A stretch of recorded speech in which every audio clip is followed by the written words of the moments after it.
Shalom, shalom, meus queridos e amados seminaristas, estudantes da Palavra de Deus espalhada pelo mundo afora. Falamos aqui do Centro de Cultura Bíblica Bereshit, que tem essa logomarca aqui do candelabro, da menorá, né? E aqui as chamas, que é Yerushalayim. O CCBB é o Centro de Cultura Bíblica Bereshit, mantém Seminário Teológico Tabernáculo, Seminário Teológico Bereshit, Faculdade Bereshit. Temos aqui vários cursos da Bíblia, né? Que estuda a Bíblia. Curso básico, 36 matérias, o curso intermediário, 18, curso bacharelado livre, mais 12. Temos mestrado, doutorado em Xilologia, em Gemátria, Diaconato, Teologia, que estuda os usos e costumes, e assim vamos aprendendo na Palavra de Deus. A Bíblia é um bem inesgotável, inexaurível, né? Quanto mais estudamos, menos sabemos. Estamos desde 92 aqui, ensinando e estudando a Bíblia Sagrada. Sou o professor Ilmar Satemerik Eber Kaiser, cristão protestante, renovado, membro do Ministério Tabernáculo, que é uma entidade religiosa, uma instituição religiosa, que está fundada desde 1968 aqui na nossa cidade. Temos várias igrejas espalhadas pelo Brasil e também um missionário no exterior, na Espanha. Estamos estudando matéria Religiões Comparada 3, na aula de Espiritismo. Na aula passada falamos sobre mediunidade e sobre os centros espíritas. Hoje começaremos a combater o Espiritismo à luz das Escrituras. Falaremos de doutrinas e as refutações das mesmas. Começando pela inspiração da Bíblia. Diz o Espiritismo que a Bíblia não é toda ela, somente ela inerrável, infalível e verbal. Eles não creem nisso, né?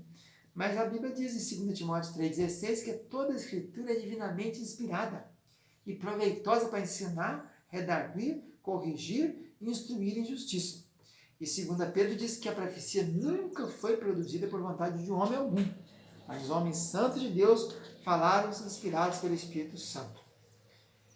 Agora, concernente a Cristo, Deus Filho, diz o Espiritismo que Cristo é somente uma grande entidade, a maior de todas, né? Seria um espírito aperfeiçoado. Isso é uma mentira muito grande, porque Mateus 16,16 diz que Cristo, Pedro diz, tu és o Cristo, o Filho do Deus vivo. Marcos 15,39, verdadeiramente este homem era o Filho de Deus. Falaram os soldados lá que na ocasião da crucificação, né? Mateus já falou que tu és o Cristo, Filho de Deus vivo. João diz, no princípio era o Verbo estava com Deus, e o Verbo era Deus. Então está muito claro. E também João 1,4, o Verbo se fez carne e habitou entre nós, e vimos sua glória como a glória do unigênito do Pai. E João 10 diz, Jesus disse, eu e o Pai somos um. Então temos uma gama de textos que combate essa heresia, né? Pré-encarnações de Cristo. Jesus teve outras existências anteriores como homem. Isso é uma mentira, mostramos aqui que ele é o unigênito de Deus, ele faz parte da Trindade, ele nunca, na cabeça dele, ele teria reencarnado até chegar no ponto que completou a perfeição. Mentira muito grande, né? Comunicação com os espíritos mortos. É possível e convém que nos comuniquemos com as entidades espirituais desencarnadas. A Bíblia não fala claramente contra isso. Lá em Deuteronômio 18 diz, não haja entre ti adivinhador, nem prognosticador, nem agoureiro, nem feiticeiro. É condenado. Em Levítico 20, quando alguém se virar para os adivinhadores e encantadores, eu extirparei do meio do meu povo. Levíticos 20, quando pois algum homem ou mulher em si tiver um espírito de necromancia ou de adivinhação, certamente morrerá. No tempo dos judeus, no tempo do Testamento, era morto. Todos tinham que ser mortos. Então, temos vários textos, né, falando sobre isso aí. Quem aceita Cristo abandona o Espiritismo. Atos 19. Muitos que seguiam as artes mágicas trouxeram os seus livros e os queimaram na presença de todos. Lá na igreja que aconteceu no tempo de Atos, lá em Filipos, não é isso? O Espiritismo é doutrina de demônios. 1 Timóteo 4,1. Nos últimos tempos, apostatarão alguns da fé, dando ouvido a espíritos enganadores e a doutrina de demônios. Diabo apresenta-se como anjo de luz para enganar até mesmo os da luz. 2 Coríntios 11. O próprio Satanás se transfigura em anjo da luz, não é muito que os seus ministros se transfigurem em ministros de justiça. A pitonisa de Endor, esse é um caso clássico, né, do Espiritismo. Fala que quando Saul estava para morrer, ele consultou a pitonisa de Endor e teria subido o espírito de Daniel, de Samuel, né? Mas Samuel, através da pitonisa de Endor, comunicou-se com o espírito desencarnado de Samuel. Isso é tão fácil combater, Porque a Bíblia diz que entendendo Saul que era Samuel, não diz em lugar nenhum da Bíblia que era Samuel. Ela entendeu Saul, que ela falou que queria, que queria falar com Samuel. Entendendo Saul que era Samuel, passou então a ouvir aquele espírito maligno vindo do inferno, né, para falar para ele. Saul foi punido por procurar comunicar-se com os mortos. Assim morreu Saul, por causa de quê? Olha lá o que diz 1 Crônicas 10, 13. Não buscou o Senhor, que por isso o matou e transferiu o reino, porque buscou a adivinhadora para consultar. Se fosse realmente existisse, se o morto pudesse levantar e voltar aqui, então Deus não ia condenar Saul porque teria consultado os mortos, né?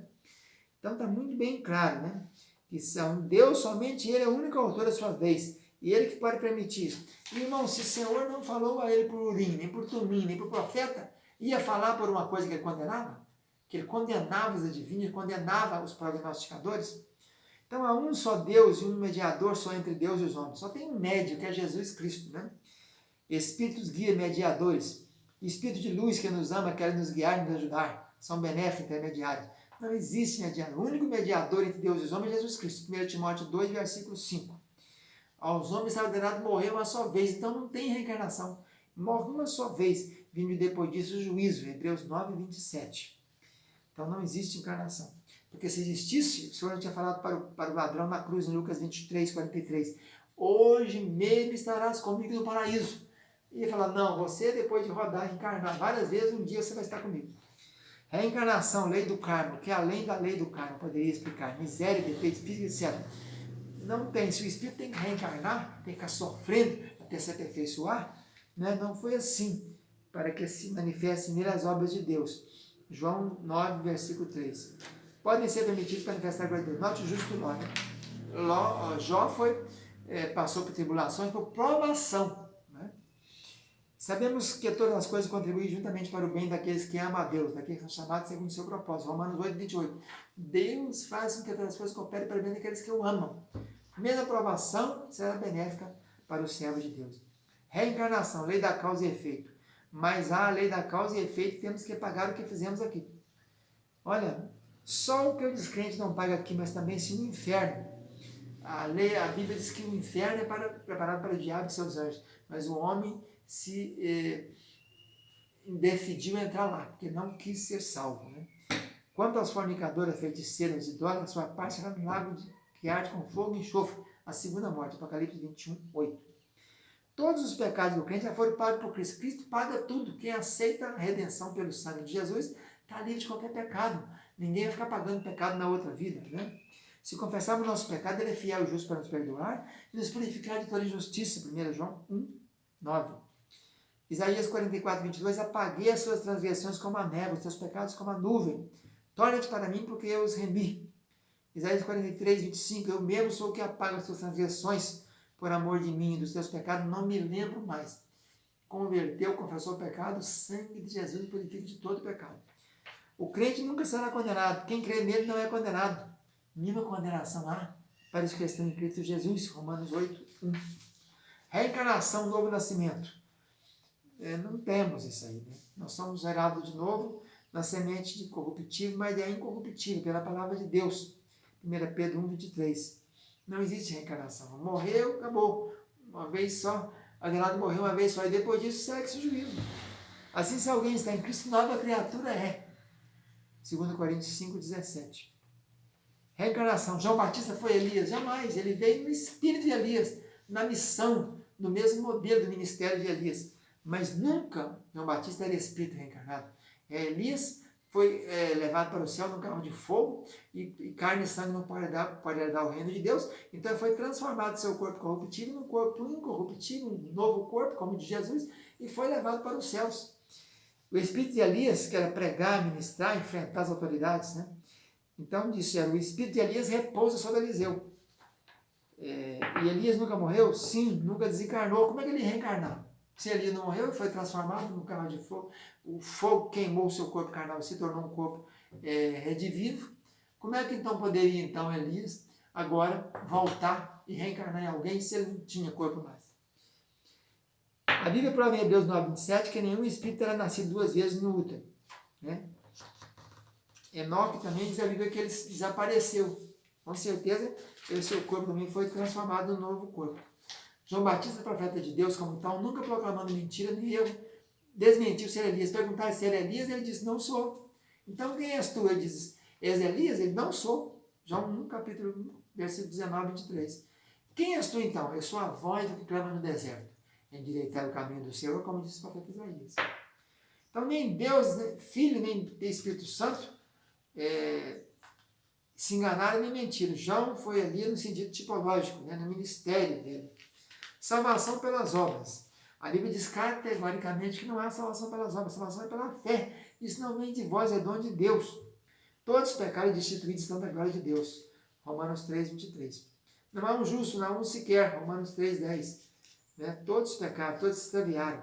Não há quem faça o bem. Ninguém pode pôr outro fundamento além do que já está posto, qual é Jesus Cristo. O homem é justificado pela fé, sem as obras da lei. Então, pela graça sois salvos, pela fé, e não vem de vós, é dom de Deus. E então está escrito aqui, Efésios 2:8, pela graça sois salvos, por meio da fé, não vem de vós, é dom de Deus, não vem das obras, para que ninguém se glorie disso. Então, não tem salvação por caridade, nem por obras, né? Allan Kardec, em Mateus 23, a parábola do bom samaritano, ensina que fora da caridade não há salvação. Completamente errado. No título 3:5, não pelas obras da justiça para que houvesses feito, mas segundo a sua misericórdia ele nos salvou. Romanos 4:6, bem-aventurado o homem a quem Deus imputa a justiça sem as obras. Efésios 2:8, já falamos, né? Pela graça sois salvos, não vem de vós. Salvação pelas obras, então, não temos, né? Deus amou o mundo da maneira, deu o seu Filho, dizendo para todo aquele que nele crê não pereça, mas tenha vida eterna. João 3,16. Então temos vários exemplos na Bíblia de texto, a obra de Deus é essa, que criais naquele que ele enviou, João 6,29. Somos salvos para produzir boas obras, não que somos salvos pelas boas obras, para produzir boas obras. Deus é impessoal e inatingível, segundo Allan Kardec, Deus é inatingível, longínquo, pessoal, mas está claro que não é. João 4 diz, tudo quanto pedir meu Pai, meu nome eu farei. Mateus 7 diz, pedir, dar-se-vos-á, buscar, encontrarei, bater, abrir-se-vos-á. João 3,16, Deus amou o mundo da maneira que ele deu o seu Filho unigênito. Isaías 59, a mão do Senhor está encolhida, para que não possa salvar, nem agravar do seu ouvido para não ouvir. Meu Pai trabalha até agora, eu trabalho também. João 5,17. Então a salvação, Deus é pessoal, ele é tangível, tem atributos, né? Salvação e condenação universalista. Deus seria injusto em condenar. Na cabeça do Espiritismo, Deus não pode condenar ninguém. A Bíblia já diz, né? Para quem crê, tem salvação. Para quem não crê, já está condenado. Satanás, o diabo não existe. A Bíblia está cheia de textos mostrando isso. Lucas 4,8. Vai para trás de mim, Satanás. Porque está escrito, adorarás o Senhor teu Deus, só ele te servirás.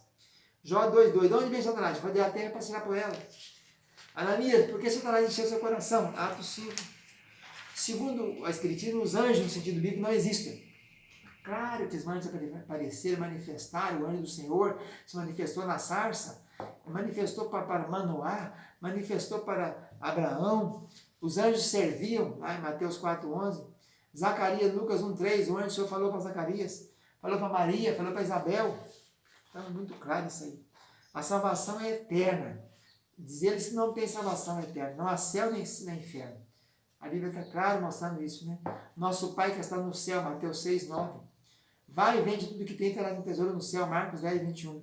João 3,31, aquele que vem do céu é sobre todos. Atos 1,11. Homem Galileus, por que está olhando para o céu? Esse Jesus que diz que veio voltará. Então, Atos 3,19. Qual convém que o céu contenha até os tempos da restauração de tudo. 1 Pedro 1,4.